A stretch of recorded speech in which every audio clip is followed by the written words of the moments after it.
So dear students, आज का हमारा टॉपिक है प्रियोन्स क्या होते हैं और क्यों ये प्रियोन्स इतने ज्यादा डेंजरस होते हैं।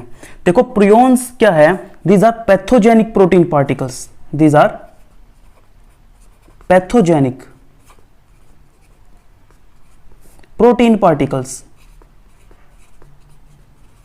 ये ऐसे प्रोटीन के पार्टिकल्स होते हैं जो डिजीज कॉज कर सकते हैं। अब ये जो पार्टिकल्स होते हैं इनकी खास बात क्या है, ये कुछ ऐसे पार्टिकल हैं जिनके अंदर ना तो कोई जेनेटिक मटेरियल है, मतलब इसके अंदर कोई डीएनए नहीं होता, कोई आरएनए नहीं होता। These are without any genetic material.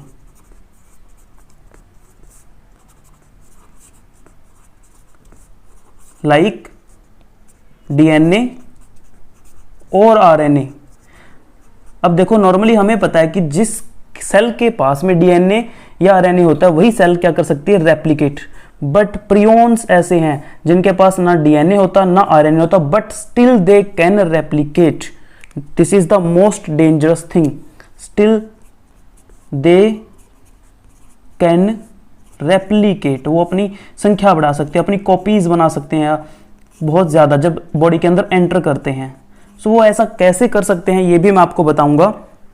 सबसे पहले हमने क्या बोला, प्रियोन्स क्या है, ऐसे प्रोटीन पार्टिकल्स हैं जो पैथोजेनिक होते हैं, जो डिजीज कॉज कर सकते हैं, और ये बिना किसी जेनेटिक मटेरियल के होते हैं। इनके पास ना कोई डीएनए है ना कोई आरएनए, बट स्टिल ये अपनी संख्या बढ़ा सकते हैं, ये रेप्लिकेशन कर सकते हैं। तो एक्चुअल में ये है क्या, प्रियोन्स क्या है, बेसिकली मिसफोल्डेड प्रोटीन्स है। अगर नॉर्मल प्रोटीन का जो स्ट्रक्चर है वो मिसफोल्ड हो जाए या गलत तरीके से, वो एबनॉर्मल तरीके से अगर उसकी फोल्डिंग हो जाए तो उससे बनता है एक प्रियोन। दीज आर मिसफोल्डेड, या आप बोल सकते हैं इसको abnormally folded proteins.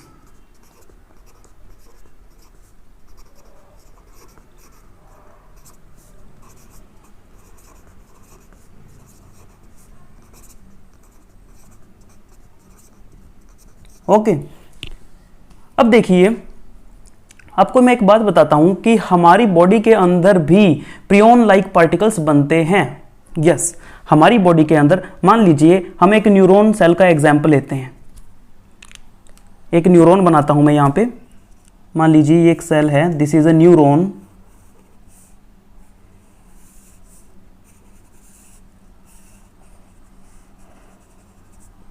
This is a neuronal cell और ये है इस सेल का न्यूक्लियस, और न्यूक्लियस के अंदर ये है मान लीजिए इसका DNA.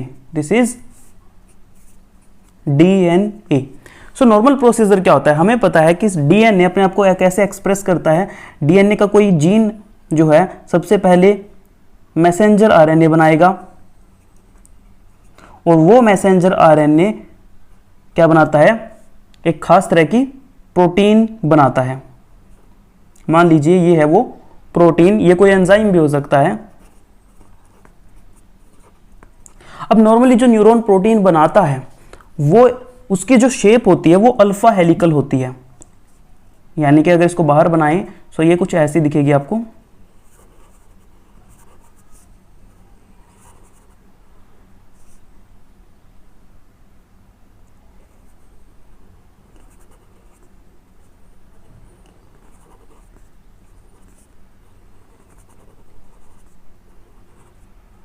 like this.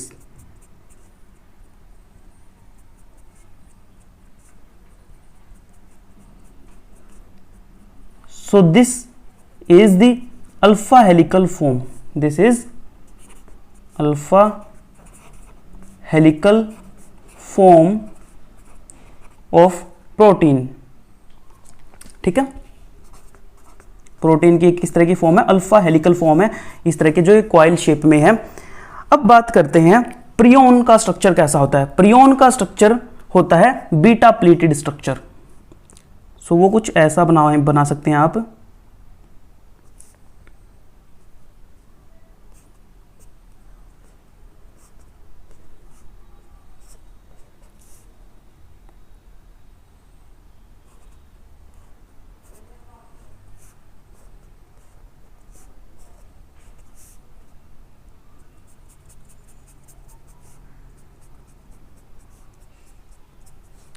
Like this is beta pleated structure. और बीटा प्लीटेड स्ट्रक्चर किसका होता है? प्रियोन्स का। ये बात आपको ध्यान रखनी है, ठीक है। अब इन दोनों में डिफरेंस क्या है? देखो, जो बीटा प्लीटेड स्ट्रक्चर होता है और जो ये अल्फा हेलिकल, इन दोनों के अंदर जो अमीनो एसिड है वो बिल्कुल सेम टू सेम है, ठीक है। प्रियोन के अंदर जिस तरह के अमाइनो एसिड्स होंगे, हमें पता है कि एक प्रोटीन जो होता है वो अमाइनो एसिड की यूनिट से मिलकर बनता है, तो इसके अंदर जिस तरह के अमाइनो एसिड्स होंगे अल्फा हेलिकल फॉर्म के अंदर भी वैसे ही अमाइनो एसिड आपको मिल जाएंगे, बट दोनों का जो स्ट्रक्चर है, दोनों का जो अरेंजमेंट है वो डिफरेंट है, ठीक है। तो यानी कि beta pleat alpha helical form में अगर कोई इस तरह का चेंज हो जाए तो alpha helical form beta pleated में चेंज हो सकती है। ये मतलब की बात है कि हमारी बॉडी के जो नॉर्मल मैकेनिज्म है उसके अंदर भी इस तरह के प्रोटीन्स बनते हैं, बट दीज आर यूजली, देखो अब अल्फा हेलिकल फॉर्म है, ये अभी एक नॉर्मल प्रोटीन है जो कोई ना कोई काम करेगा, और काम करने के बाद में क्या होगा, इसी सेल के पास कुछ प्रोटियोलिटिक एंजाइम होते हैं जो इसको डिस्ट्रॉय कर देंगे। मान लीजिए इसी सेल के अंदर ये एक प्रोटियोलिटिक एंजाइम है, this is a proteolytic enzyme. तो जब इस प्रोटीन का, इस अल्फा हेलिकल प्रोटीन का काम कंप्लीट हो जाएगा तो ये प्रोटियोलिटिक एंजाइम क्या करेगा, ये इसको क्या कर देगा, डिस्ट्रॉय कर देगा, ठीक है। लेकिन हमारी बॉडी के अंदर जो प्रोटियोलिटिक एंजाइम है वो बीटा प्लीटेड फॉर्म को डिस्ट्रॉय नहीं कर सकते। अगर प्रियोन हमारी बॉडी के अंदर एंटर कर जाए तो प्रियोन किस तरह का प्रोटीन है, ये एक बीटा प्लीटेड स्ट्रक्चर का प्रोटीन है, और हमारी बॉडी में जो भी प्रोटियोलिटिक एंजाइम होते हैं, हमारी एक्चुअल में ना हमारी बॉडी में कोई ऐसा प्रोटियोलिटिक एंजाइम है ही नहीं जो बीटा प्लीटेड प्रोटीन की फॉर्म को डिस्ट्रॉय कर सके। और इसका एक सीधा सा एग्जांपल देता हूं आपको। जब चोट लग जाती है, जब कोई कट लग जाता है तो डॉक्टर के पास जाते हैं, तो डॉक्टर जब टांके लगाते हैं, मतलब कि सूचर्स करते हैं, तो वो सिल्क सूचर्स करते हैं, सिल्क सूचर या सिल्क सूचरिंग आप बोल दो इसको। मतलब कि जो सिल्क का जो वो थ्रेड होता है, मेडिकल थ्रेड होता है, उससे टांके भरे जाते हैं। वो जो सिल्क है वो भी बीटा प्लीटेड फॉर्म है प्रोटीन की, यानी कि उस सिल्क को डाइजेस्ट करने के लिए हमारी बॉडी में कोई भी एंजाइम या कोई भी प्रोटीन नहीं है, और इसीलिए वो जो सूचर किए जाते हैं वो सूचर वैसे के वैसे रहते हैं, और डॉक्टर बाद में उनको अलग से निकालता है। क्यों? क्योंकि उनको डाइजेस्ट करने के लिए हमारी बॉडी में तो कोई प्रोटीन है नहीं। तो आपको बात समझ में आ रही है? कहने का मतलब बस इतना सा है कि प्रियोन्स जो है वो बीटा प्लीटेड फॉर्म है प्रोटीन की, और सेम फॉर्म हमारी बॉडी में भी होती है, बट वो अल्फा हेलिकल फॉर्म होती है, ठीक है। हमारी बॉडी में जो नॉर्मल सेल प्रोड्यूस करती है वो अल्फा हेलिकल फॉर्म होती है। प्रियोन के अंदर जो अमीनो एसिड सीक्वेंस है वो सेम है, बट जो उसकी अरेंजमेंट है वो डिफरेंट है, और that is a beta pleated form. तो ये तो इसका थोड़ा सा स्ट्रक्चर के बारे में मैंने आपको बताया। अगर इसके ओवरऑल साइज की बात की जाए तो ओवरऑल साइज इसका एक छोटे से छोटा जो वायरस है, साइज की अगर बात करें, प्रियोन का साइज कितना होता है, जो स्मॉलेस्ट वायरस है, दुनिया का जो सबसे छोटा वायरस है, उससे भी स्मॉलेस्ट वायरस से भी आप मान लीजिए कि 90 से 100 गुना 100 टाइम्स छोटा होता है, स्मॉलर। दुनिया के सबसे छोटे वायरस से भी 90 से 100 गुना छोटा होता है प्रियोन, ठीक है। तो कितना ज्यादा छोटा होता है, आप यहीं से आपको आइडिया मिल गया होगा। और इसकी खास बात है कि ना तो इसके ऊपर किसी दवाई का असर होता, ना इसके ऊपर गर्मी का असर होता, ना इस पे सर्दी का असर होता, ना इस पे किसी केमिकल का असर होता। इसको डिस्ट्रॉय करना नामुमकिन, आप ये समझ लीजिए, ठीक है। अब उसके बाद इसका जो सबसे डेंजरस फीचर है वो क्या है कि इसके अंदर रिप्रोड्यूस करने की एबिलिटी होती है। कैसे रिप्रोड्यूस करेगा वो भी बताऊंगा। उससे पहले बात करते हैं कि इसकी डिस्कवरी की, इसकी खोज की। तो एक साइंटिस्ट थे, उनका नाम था प्रूसिनर। इस वैज्ञानिक ने 1982 में एक शिप के ऊपर काम किया। एक भेड़ जो होती है उसको एक बीमारी हो गई थी, उसके है ना जो भेड़ थी उसके न्यूरॉन डैमेज होने स्टार्ट हो गए, ठीक है। सो उस बीमारी को नाम दिया गया स्क्रैपी डिजीज।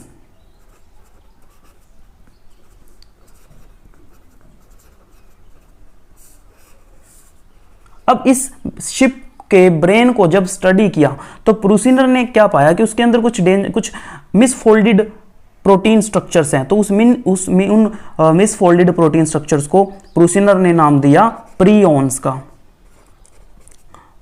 ठीक है, तो एक शिप से इसकी डिस्कवरी हुई थी। अब जैसा कि मैंने आपको बताया कि इसके अंदर है ना रिप्रोड्यूस करने की एबिलिटी होती है। तो ये कैसे रिप्रोड्यूस करता है मैं आपको वो बताता हूं।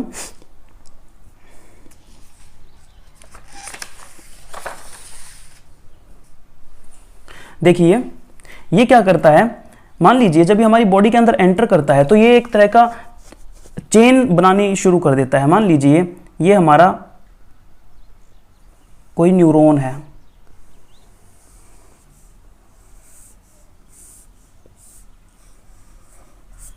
This is a neuron and this is the nucleus. ठीक है, दिस इज डीएनए और हमें पता है कि डीएनए नॉर्मली कोई ना कोई प्रोटीन प्रोड्यूस करेगा। सो ये मान लीजिए नॉर्मल प्रोटीन है। अब देखिए मान लीजिए डीएनए ने क्या प्रोड्यूस किया, this is a normal protein. Okay, अब मान लीजिए बाहर किसी मीडियम से या कैसे भी किसी भी कंटामिनेशन से प्रियॉन बॉडी के अंदर एंटर कर जाता है। सो ये मान लीजिए this is prion. Prion enter करते ही क्या करता है, सबसे पहले जब प्रियॉन सेल के अंदर एंटर करेगा तो प्रियॉन क्या करता है, प्रियॉन मीटिंग करेगा नॉर्मल प्रोटीन के साथ में। प्रियॉन का स्ट्रक्चर जिस नॉर्मल प्रोटीन के साथ मैच करता होगा वो उसके साथ में मीटिंग करेगा। और इसकी खास बात पता क्या होती है, ये बिल्कुल वैसे होता है जैसे आपने सुना है ना कि एक जो मान लीजिए कोई भी गलत काम करने वाला बंदा है, जब वो सही बंदे के साथ बैठता है तो उसे भी खुद के जैसा कर लेता है। तो ये क्या करेगा, प्रियॉन जब नॉर्मल प्रोटीन के साथ में मिलेगा तो इसको भी खुद के जैसा बना लेगा। यानी कि एक प्रियॉन जो दूसरे से मिलके इस नॉर्मल प्रोटीन को भी इसी के जैसा इसने बना लिया और ये एक हो गई। ठीक है, अब ये जब नेक्स्ट मान लीजिए these are other normal proteins, अब ये बाकी नॉर्मल प्रोटीन्स के साथ में मिलेंगे और उनको भी खुद के जैसा बना लेंगे ऐसे। ठीक है, फिर ये बाकी नॉर्मल प्रोटीन के साथ मिलेंगे और ऐसे उनको भी खुद के जैसा बना लेंगे और इस टाइप से एक चेन बनती चली जाएगी। तो इस टाइप से ये जितने भी प्रियॉन्स होंगे इनकी लंबी लंबी चेन बन जाती है और ये लंबी लंबी चेन है ना सेल के अंदर इकट्ठा होती रहेगी लॉज होती रहती है। सो ये जो लॉन्ग चेन बन जाती है प्रियॉन्स की, इन लॉन्ग चेन्स को बोलते हैं amyloid fibres. These long chains of prions are called amyloid fibers। और क्योंकि इनका जो स्ट्रक्चर है ये कैसा है, बीटा प्लीटेड। ओके, अब इनका स्ट्रक्चर कैसा बन गया, बीटा प्लीटेड बन गया। और बीटा, मैंने स्टार्टिंग में आपको बताया कि बीटा प्लीटेड स्ट्रक्चर को, बीटा प्लीटेड प्रोटीन स्ट्रक्चर को डिस्ट्रॉय करने के लिए हमारी बॉडी में कोई भी प्रोटीन नहीं है या कोई भी एंजाइम नहीं होता, नो एंजाइम। तो यानी कि इनकी संख्या बढ़ती जाएगी अमाइलॉइड फाइबर की, ये सेल के अंदर लॉज होते चले जाएंगे ऐसे और पूरी सेल के अंदर कचरा इकट्ठा हो जाएगा और फिर सेल डिस्ट्रॉय होनी शुरू हो जाएगी। और जैसा कि मैंने आपको बताया कि जो प्रियॉन्स होते हैं ये सबसे ज़्यादा अटैक करते हैं न्यूरॉन्स पे। प्रियॉन्स जो हैं इनका जो मेन अटैक होता है वो रहता है ब्रेन के न्यूरॉन्स पे। और आप आइडिया लगा लीजिए कि अगर ब्रेन के न्यूरॉन्स के अंदर कचरा इकट्ठा होता जाए तो न्यूरॉन्स क्या होने स्टार्ट हो जाएंगे, they will start to destroy. ठीक है, तो प्रियॉन्स की वजह से जो सबसे बड़ी प्रॉब्लम होती है वो होती है न्यूरोलॉजिकल डिसऑर्डर्स। प्रियॉन्स की वजह से जो मेन समस्या आती है वो क्या होती है कि ब्रेन की बिल्कुल बैंड बज जाती है। सो neurological disorders.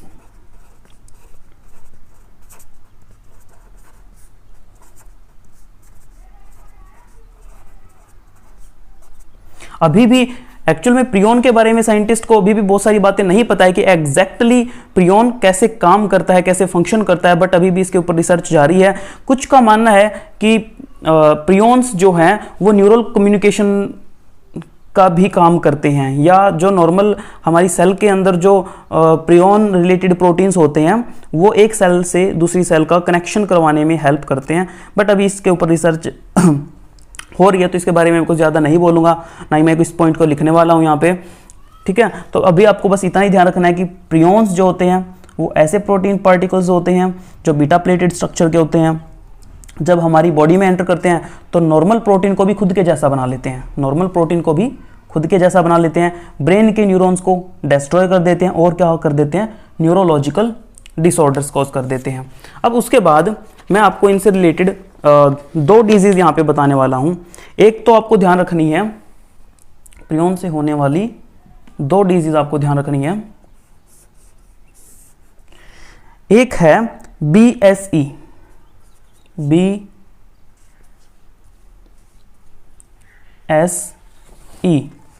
BSE stands for B for bovine spongiform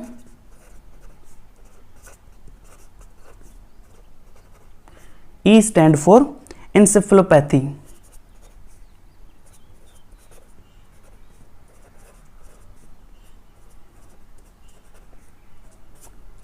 अब इसी बीमारी को एक और नाम दिया गया, इस बीमारी को मैड काउ डिजीज का भी नाम दिया गया।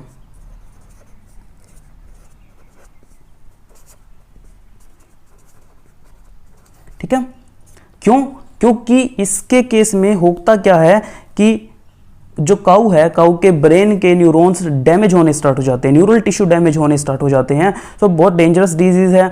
और जो काऊ का मीट वगैरह खाते हैं, तो अगर काऊ के अंदर ये प्रियोन्स हैं तो ह्यूमन बीइंग के अंदर जा सकते हैं और जिससे ह्यूमंस के ब्रेन को भी ये अटैक कर सकते हैं। और जैसा कि मैंने बताया कि इसका कोई ट्रीटमेंट नहीं है, प्रियोन से होने वाली डिजीज का कोई ट्रीटमेंट नहीं है, देयर इज नो ट्रीटमेंट। और इसीलिए प्रियोन सबसे ज्यादा डेंजरस माने जाते हैं।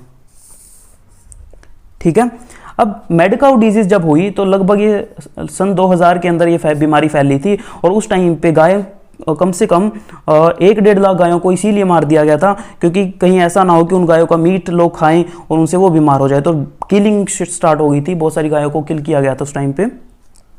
अब एक और बीमारी आपको बता रहा हूं, दैट इज, इसका नाम थोड़ा अजीब सा है, क्रूज़फेल्ट जैकब डिजीज।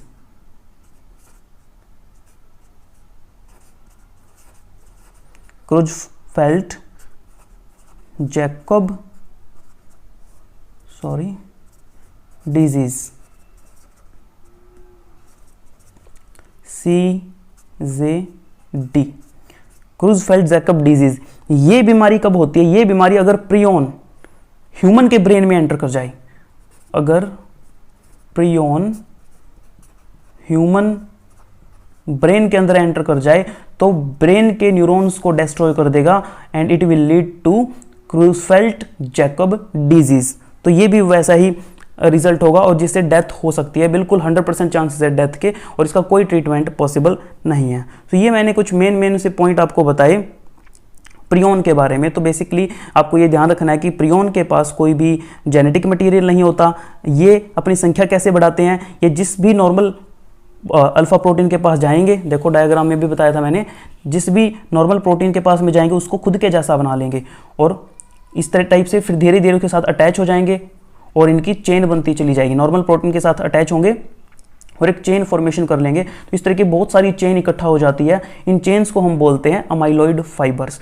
ये अमाइलॉइड फाइबर हमें पता है बीटा प्लीटेड स्ट्रक्चर के होते हैं। कोई एंजाइम बीटा प्लीटेड को डिस्ट्रॉय नहीं कर सकता हमारी बॉडी के अंदर। सिल्क फाइबर का एग्जांपल मैंने आपको दे ही दिया यहाँ पे। तो ये था एक बेसिक सी इन्फॉर्मेशन प्रियोन्स के बारे में। आई होप कि आपको ये अच्छे से क्लियर हो गया है। So that's it, thank you so much.